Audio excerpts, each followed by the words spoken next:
Sūrat.Abasa is the 80th surah of the Qur'an with 42 ayat. It is a Meccan surah. The surah is designated after the word '"Abasa" with which it opens.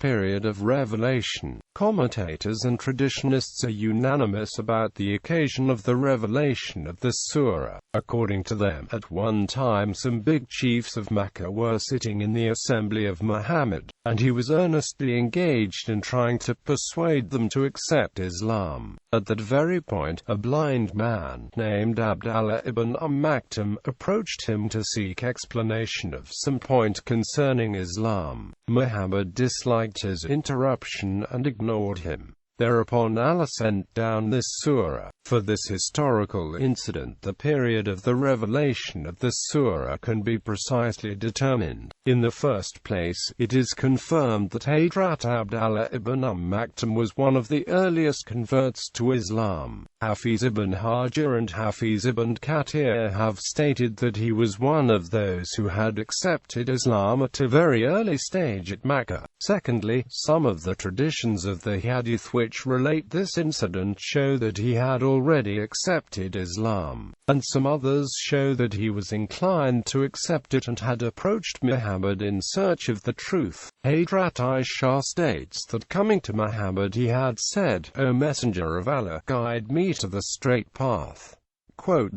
These statements show that he had acknowledged Muhammad. Contrary to this, Ibn Zayd has interpreted the words "Lallahu yazaka" of verse 3 to mean "Lallahu yuslam," that perhaps he might become Muslim. And Allah's own words, "What would make you know that he might reform, or heed the admonition, and admonishing might profit him? And the one who comes to you running, of his own will, and fears, from him you turn away," point out that by the time he had developed in himself a deep desire to learn the truth, he had come to Muhammad with the belief that he was the only source of guidance, and his desire would be satisfied only through him. His apparent state also reflected that if he was given instruction, he would benefit by it. Thirdly, the names of the people who were sitting in Muhammad's assembly at that time have been given in different traditions. In this list we find the names of Utbah ibn Rabah, Shayba, Abu Jahl, Umayyah ibn Khalaf, Ubay ibn Khalaf, who were the bitterest enemies of Islam. This shows that the incident took place in the period when these chiefs were still on meeting terms with the Muhammad, and their antagonism to Islam had not yet grown so strong as to have stopped the paying visits to him and having dialogues with him off and on. All these arguments indicate that this is one of the very earliest surahs to be revealed at Mecca.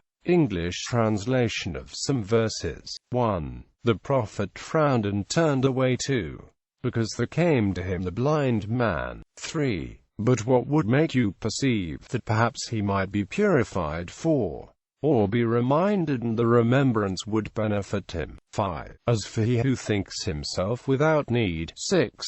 To him you give attention. 7. And not upon you if he will not be purified. 8. But as for he who came to you striving. 9. While he fears. 10. From him you are distracted.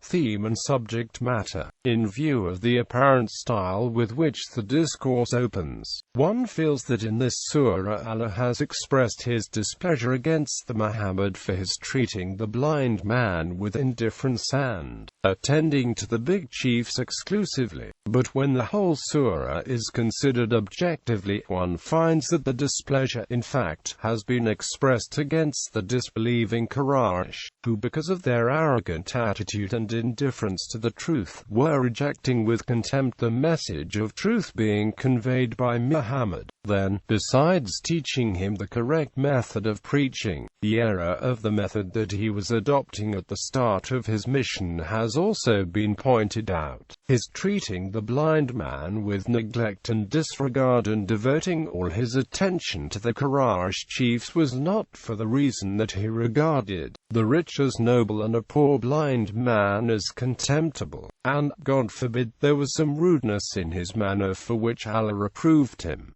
Almost the same attitude had Muhammad also adopted. Allah made him realize that that was not the correct method of extending invitation to Islam, but from his mission's point of view, every man who was a seeker after truth was important, even if he was weak or poor, and every man who was heedless to the truth was unimportant, even if he occupied a high position in society. Therefore, he should openly proclaim and convey the teachings of Islam to all and sundry, but the people who were really worthy of his attention were those who were inclined to accept the truth, and his sublime and noble message was too high to be presented before those haughty people who, in their arrogance and vanity, thought that they did not stand in need of him, but rather he stood in need of them.